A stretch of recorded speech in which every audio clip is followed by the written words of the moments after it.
오늘의 말씀은 마태복음 4장 18절에서 22절까지입니다. 다 같이 합독하시겠습니다. 갈릴리 해변에 다니시다가 두 형제 곧 베드로라 하는 시몬과 그의 형제 안드레가 바다에 그물 던지는 것을 보시니 그들은 어부라. 말씀하시되 나를 따라오라. 내가 너희를 사람을 낚는 어부가 되게 하리라 하시니 그들이 곧 그물을 버려두고 예수를 따르니라. 거기서 더 가시다가 다른 두 형제 곧 세베대의 아들 야고보와 그의 형제 요한이 그의 아버지 세베대와 함께 배에서 그물 깁는 것을 보시고 부르시니 그들이 곧 배와 아버지를 버려두고 예수를 따르니라. 아멘. 할렐루야. 네, 우리 앞뒤 좌우로 한번 인사하고 말씀을 듣겠습니다. 천이 되고 강국이 됩시다. 우리 서로 한번 인사하시겠습니다. 천이 되고 강국이 됩시다. 아멘. 네, 요즘 아이들은 저희 시대에 비해서 평균적으로 신장도 많이 커졌고 또 몸무게도 많이 늘은 것 같습니다. 그런데 들어보니 체력 검사를 해보면 이전에 비해서 힘과 끈기가 부족하다는 말을 들었습니다.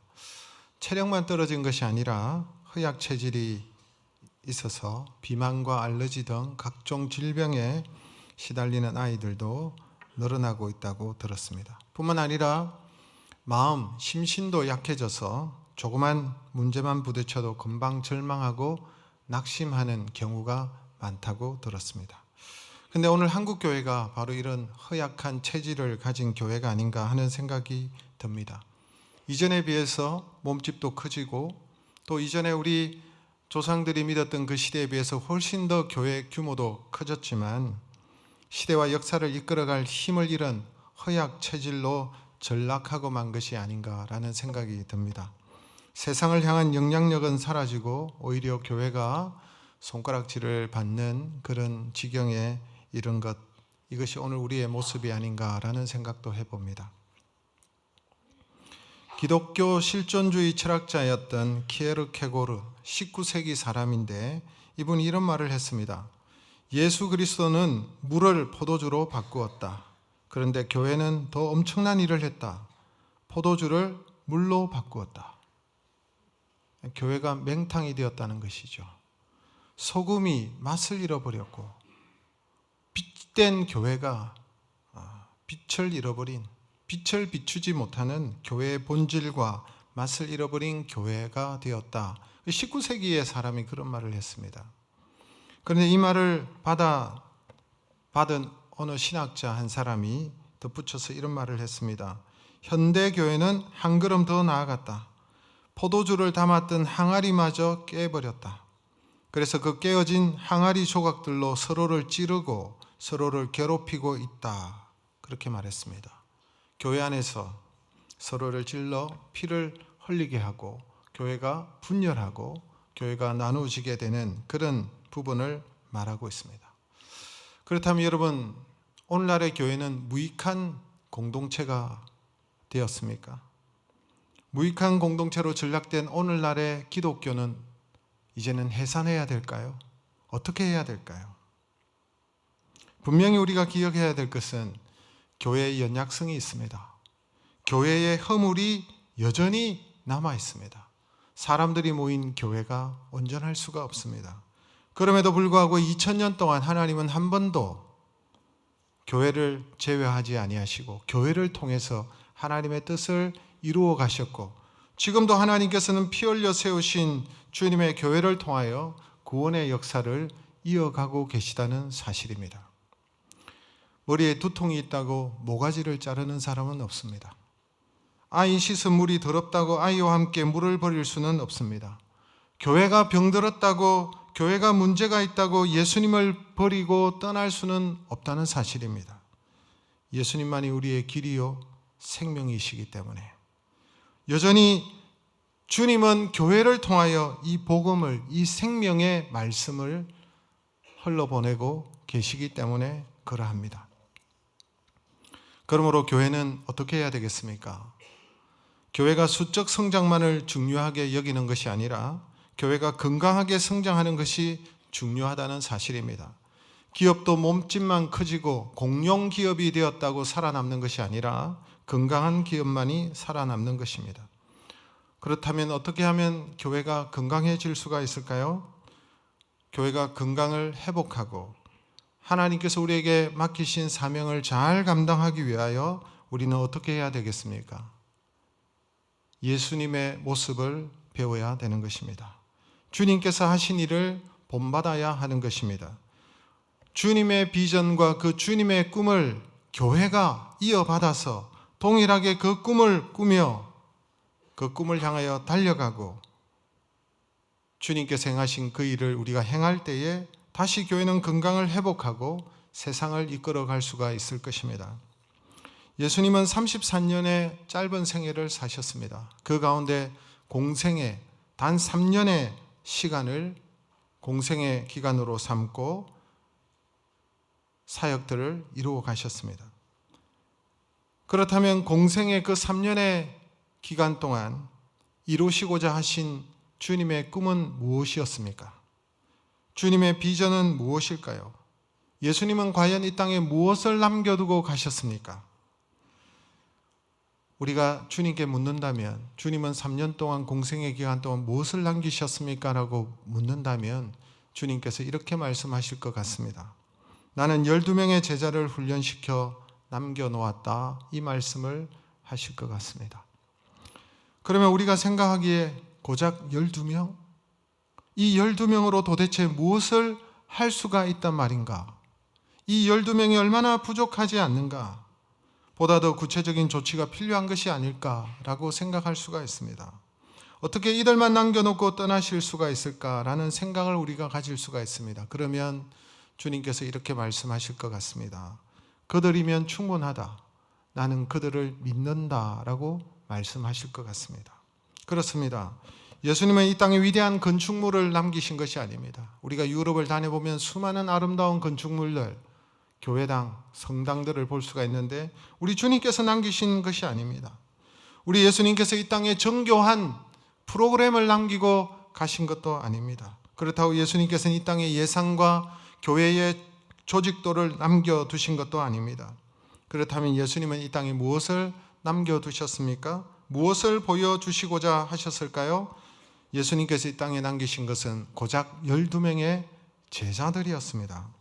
평범하게 보이고 특징이 별로 없어 보이는 이 미덥지 않는 이들을 이 땅에 남겨두고 떠나셨습니다.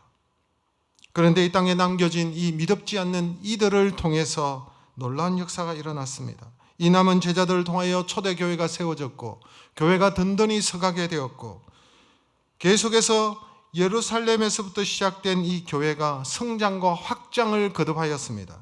예루살렘과 온 유다 지역을 그리고 사마리아의 지역의 장벽을 뛰어넘었습니다. 그리고 그 확장은 점점 더 속도를 내기 시작하였고 결국 소아시아 지역과 유럽과 로마에까지 교회는 뻗어나가게 되었습니다. 이 놀라운 역사의 출발점에 무엇이 있습니까? 이 놀라운 역사의 출발점에 예수님의 제자훈련의 꿈, 예수님의 제자훈련의 비전이 있다는 사실을 우리가 알게 됩니다. 우리가 복음서를 보면서 반드시 보아야 될 것은 예수님께서 제자들을 훈련하시는 모습이라고 생각합니다. 예수님은 이 땅의 대부분의 시간들을 이 제자들을 훈련시키는 데에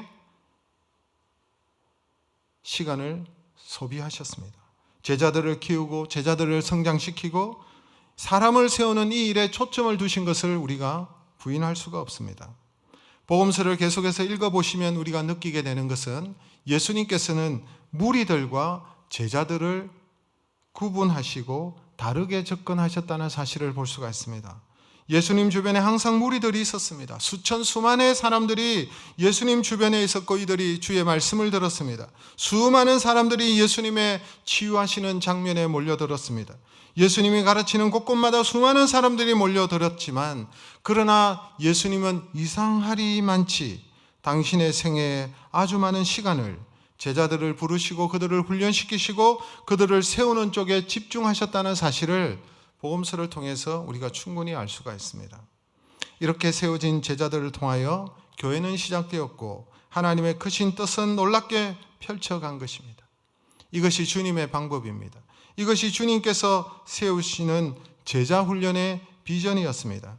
이런 예수님의 제자 훈련을 배우고 이 예수님의 제자 훈련을 본받고 교회를 세워나가는 것을 일명 제자 훈련 목회다 이렇게 말할 수가 있을 것입니다. 교회마다 여러 가지 중점적인 사역 방향들이 있죠. 어떤 교회는 예배와 신방이 중심이 되는 그런 전통적인 목회 방법이 있을 것입니다. 또 어떤 교회는 이런 훈련과 양육은 없이 행사 위주의 프로그램 위주에 돌아가는 그런 교회도 있을 것입니다. 아니면 구제 중심의 교회가 있고 특수한 사역에 집중하는 그런 교회들도 있음을 볼 수가 있습니다. 그러나 건강한 교회가 추구해야 될 방향이 있다면 저는 다는 예수님께서 하신 제자 훈련의 사역이라고 저는 확신합니다. 제자 훈련은 단순한 성경 공부가 아닙니다. 제자 훈련의 사역의 가장 큰 특징은 한 사람의 성도를 단순히 한 사람의 평신도로 바라보는 것이 아니라 그들이 주님 안에서 잘 자라나서 평신도 지도자로 세워지는 것을 기대하고 그것을 돕기 위한 가정으로 제시하는 것이 바로 제자 훈련 목회입니다. 제자 훈련 목회는 사실 목회자들에게 상당히 부담이 되고 힘든 그런 사역입니다. 왜냐하니까 설교와 신방 위주의 중심의 목회를 한다면 성도들과 가까이 가지 않아도 됩니다. 강단에 서서 멀리 서서 그냥 말씀을 전하고 경조사 위주의 문제가 있을 때 성도들을 신방하는 정도, 그리고 성경 공부를 많이 개설해서 성도들이 그 성경 공부 프로그램에 들어오게 한다면 수월하게 쉽게 보다 목회를 할 수 있을 것입니다. 그러나 제자 훈련 목회를 한다는 것은 소그룹으로 목회자가 자신의 삶을 제자 훈련생들과 함께 공유하고 나누며 더 많이 그들에게 시간을 할애해야 된다는 사실입니다. 강단에 서서만 있을 수가 없는 것이죠. 함께 말씀을 붙잡고 말씀과 실험하고 그 말씀대로 산 내용들을 서로 나누고 소통하고 투명하게 자신의 삶을 오픈하면서 하나님의 말씀을 붙잡는 그런 삶을 우리의 삶 속에서 실천하게 하는 것이 바로 제자 훈련이라고 볼 수 있습니다. 어떻게 보면 참 비생산적인 훈련입니다. 제자 훈련의 기본은 약 10명에서 12명을 넘기지 않습니다. 이들과 함께 시간을 보낸다는 것은 틀림없이 단순히 보면 낭비고 비효율적인 사역이라고 하겠습니다. 그런데 왜 이 사역을, 왜 이 과정을 해야만 할까요? 이런 과정을 통해서만이 진정한 변화와 훈련이 일어나고 사람이 세워지기 때문에 그렇습니다. 예수님께서 바로 이 일을 하신 거예요. 이 비생산적인 일을 예수님께서 하셨다는 사실입니다. 예수님께서 제자훈련의 꿈을 어떻게 실현하셨는지 몇 가지의 사실을 우리가 살펴보면 좋겠습니다. 첫 번째는 제자들을 부르시는 과정에 나옵니다. 먼저 제자들을 부르셨죠. 예수님께서 공생애를 시작하면서 하신 주도적인 일은 사람을 부르셨습니다.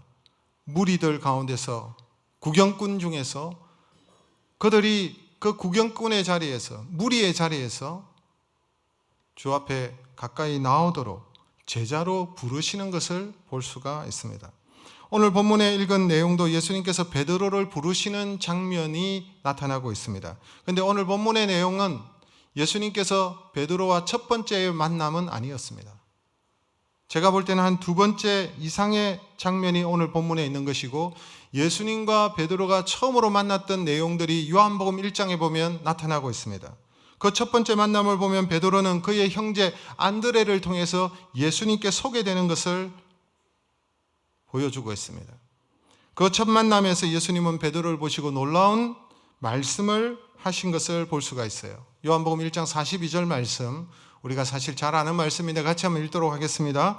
데리고 예수께로 오니 예수께서 보시고 이르시되 네가 요한의 장차 게바라 하리라 하시니라. 게바는 번역하면 베드로라.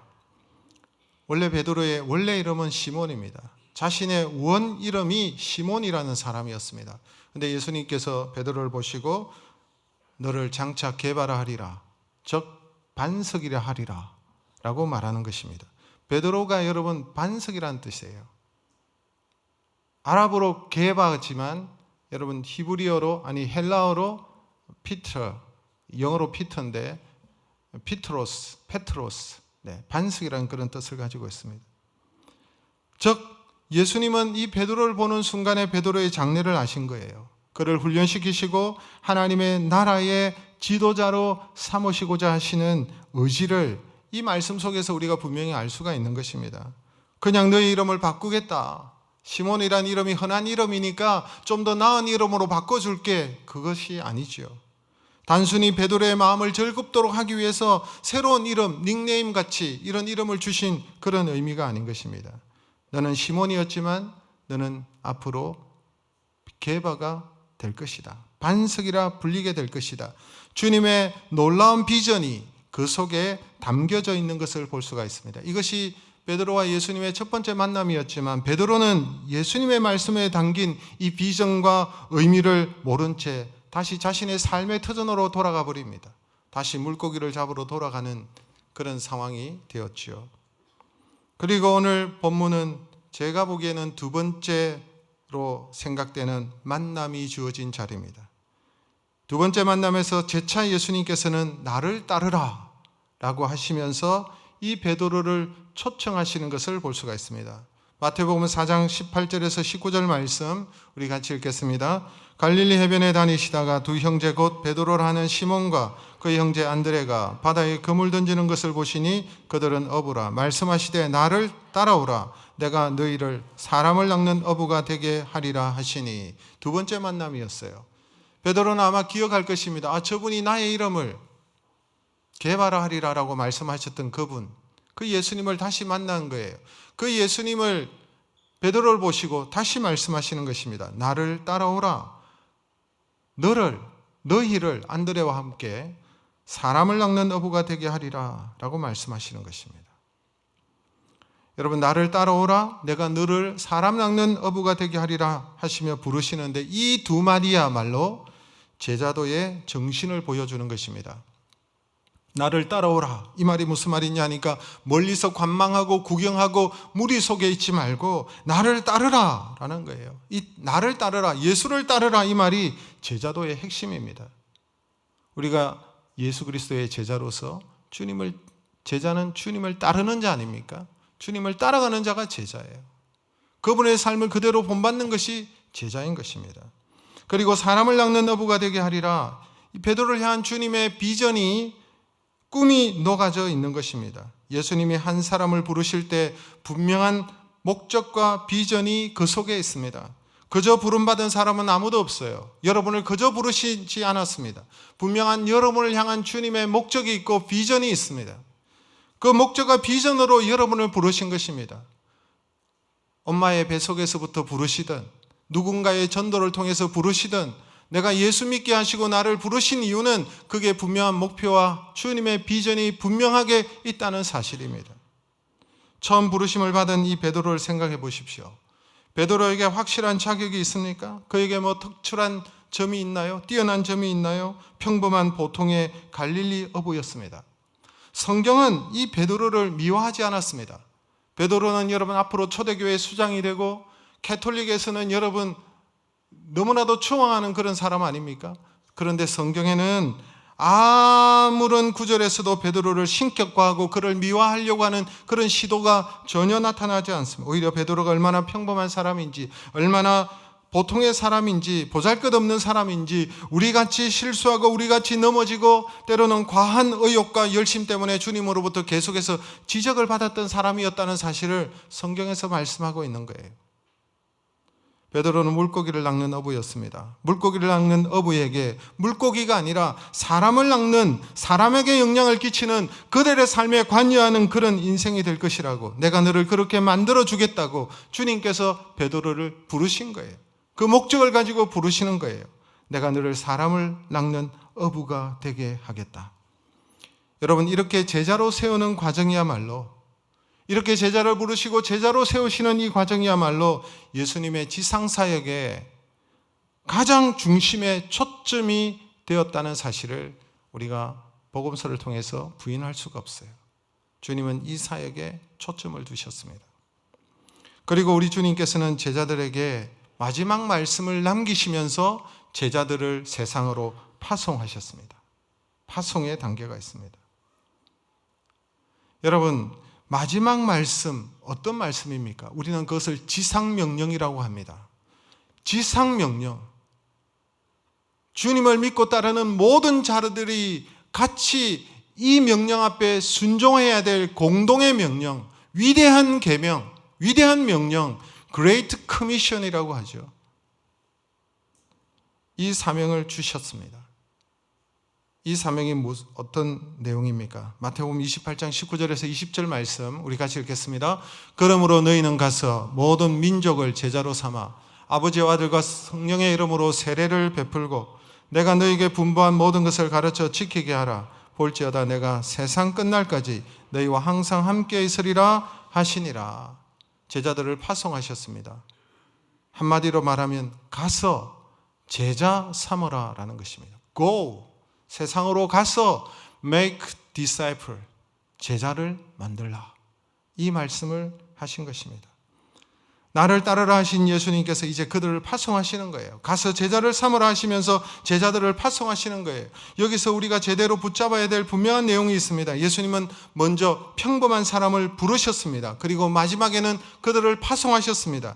그렇다면 이 부르심과 파송 사이에 존재하는 것이 무엇입니까? 부르시고 파송하셨는데 여기에 존재하는 내용이 무엇입니까? 바로 이것이 제자훈련의 과정이라는 것입니다.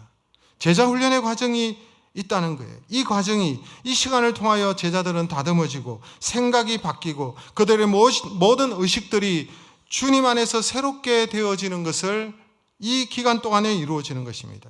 우리 주님의 사명을 감당할 자로 이 세상 속에 주님의 교회를 세울 지도자로 설 준비를 하는 과정이 바로 이 중간의 시간, 제자훈련의 과정이라고 할 수가 있는 것입니다.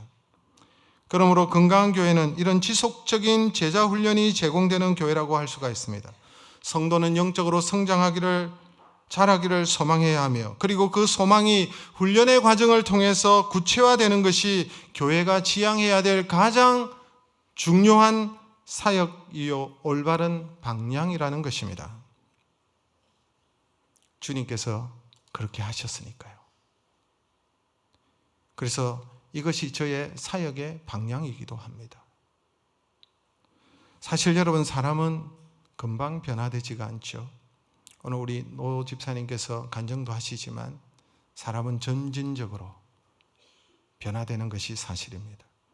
예수님이 3년간 제자 삼는 사역을 하신 것을 우리가 잘 알고 있고 3년이라는 기간을 지나도 얼마나 어리석고 미숙하고 연약했는지 그 제자들의 모습을 우리가 잘 알고 있습니다.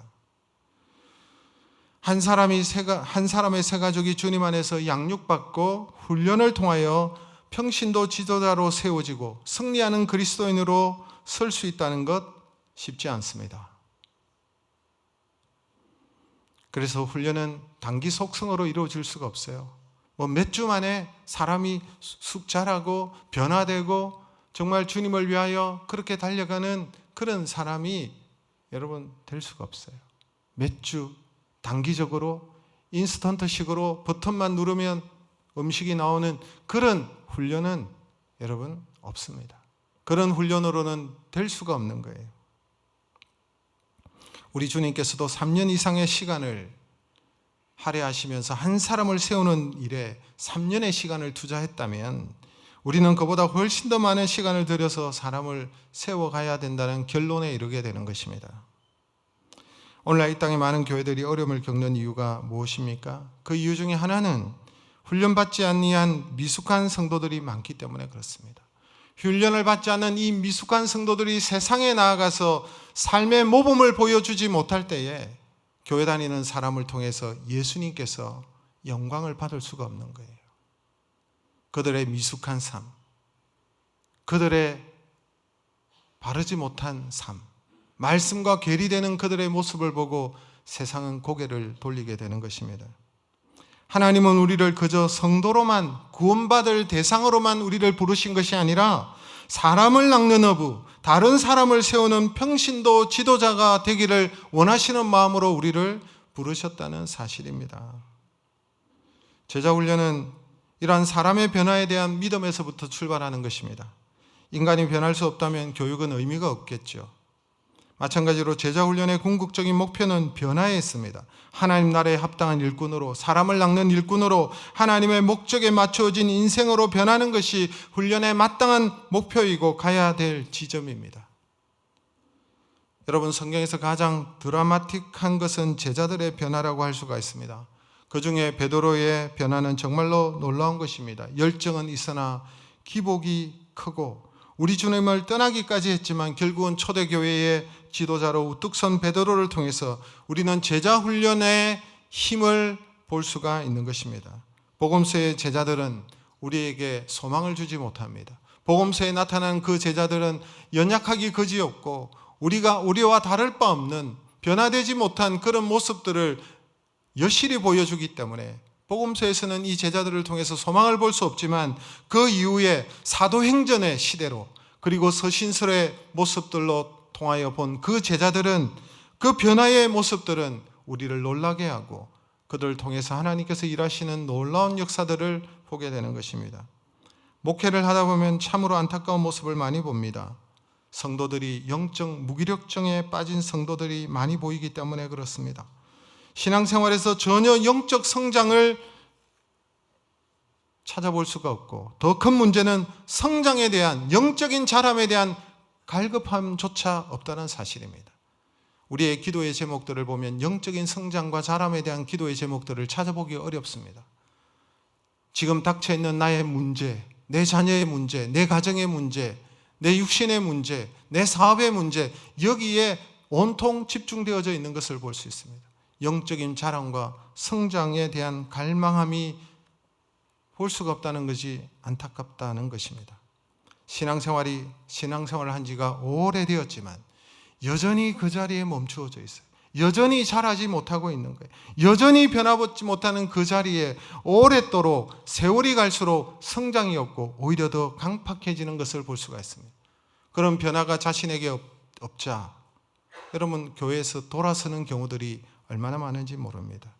영적 무기력증, 나태증, 권태기에 깊이 빠져 있는 모습이 오늘 한국교회의 모습이 아닌가라는 생각을 하게 됩니다. 마치 하나님께서 에스겔 선지자에게 보여주신 그 마른 뼈들로 가득한 그 꼴짜기의 모습을 보여주셨는데, 그런 모습이 여러분 지금 우리 한국교회의 모습이 아닌가라고 생각합니다. 난가주 대학을 여러분 아시죠? USC라고 유명한 캘리포니아에 있는 서던 캘리포니아 대학의 교수로 활동하신 기독교 철학자 달라스 윌라드는 오늘날의 성도들 중에는 뱀파이어 그리스도인들이 많다, 이런 말을 했습니다. 뱀파이어 그리스도인, 이게 무슨 말일까요? 그분의 책에 보면 이런 내용이 나옵니다. 부디 당신의 피가 조금 필요합니다. 그 피는 예수님의 피를 말하겠죠. 부디 당신의 피가 조금 필요합니다. 하지만 저는 당신의 제자가 되거나 당신의 성품을 닮을 마음이 전혀 없습니다. 솔직히 제가 인생을 즐기는 동안 좀 못 본 척 해주시면 좋겠습니다. 천국에서 뵙겠습니다. 이게 여러분 뱀파이어 성도라는 거예요. 많은 크리스찬들이 부르심을 받은 후에 영적인 성장을 향하여 달려가지 못하고 있는 것이 사실입니다. 그러므로 제자훈련이 필요한 이유가 바로 여기에 있는 것입니다. 제자훈련을 통해서 변화되고 신앙의 기쁨과 새로운 은혜를 경험하고 비상적이고 습관적인 신앙 상태에서 나태함에서 벗어나서 평신도 지도자로서 하나님 앞에 쓰임받는 그런 주님의 꿈을 여러분 우리가 기억해야 될 것입니다. 끝으로 이사야서 60장 22절의 말씀을 우리 같이 한번 읽으면 좋겠습니다. 그 작은 자가 천명을 이루겠고 그 약한 자가 강국을 이룰 것이라. 때가 되면 나 여호와가 속히 이루리라. 저는 이 말씀이야말로 제자훈련의 비전, 우리 주님의 꿈이 담긴 놀라운 선언이라고 생각합니다. 작은 자가 천명을 이루겠고 약한 자가 강국을 이룰 것이다. 작은 자가 있었습니다. 한 평범한 사람이 있었습니다. 물고기를 잡는 사람이 있었습니다.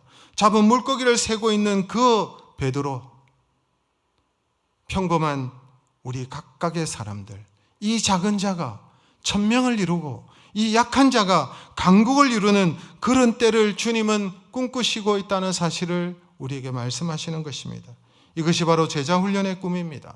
약한 자가 그저 무명의 평신도라고 생각했던 사람이 훈련을 통해서 말씀과 은혜로 자라나서 강국을 이루고 수많은 사람들에게 영향력을 끼치는 그런 믿음의 사람, 그런 예수 그리스도의 제자, 이것이 주님께서 꿈꾸셨던 제자 훈련의 비전이요 꿈이라고 할 수 있는 것입니다. 그냥 무의미하게 세월을 보내는 것이 아니라 그저 편하기만을 바라는 소극적인 삶이 아니라 주님의 부르심 앞에 저와 여러분이 함께 반응하시기를 소망합니다. 여러분을 향한 주님의 기대, 나를 따르라, 내가 너를 사람을 낚는 어부가 되게 하리라는 예수님의 꿈에 동참하며 마침내 그 작은 자를 통하여 천을 이루고 그 약한 자를 통하여 강국을 이루는 저와 여러분, 우리 열린 하늘문 교회 되시기를 간절히 축원합니다. 이러한 교회로 우리가 더욱더 세워지도록 우리가 함께 기도하고 주님의 부르심 앞에 반응하고 주님의 부르심 앞에 우리가 제자 훈련으로 함께 동참하여서 우리 모든 공동체가 변화받고 또 주님의 뜻을 이루고 천이 되고 강국이 되는 이러한 놀라운 역사를 이루어가는 우리 열린 하늘문 교회 모든 성도들 되시기를 주님의 이름으로 축복합니다. 오늘 이 말씀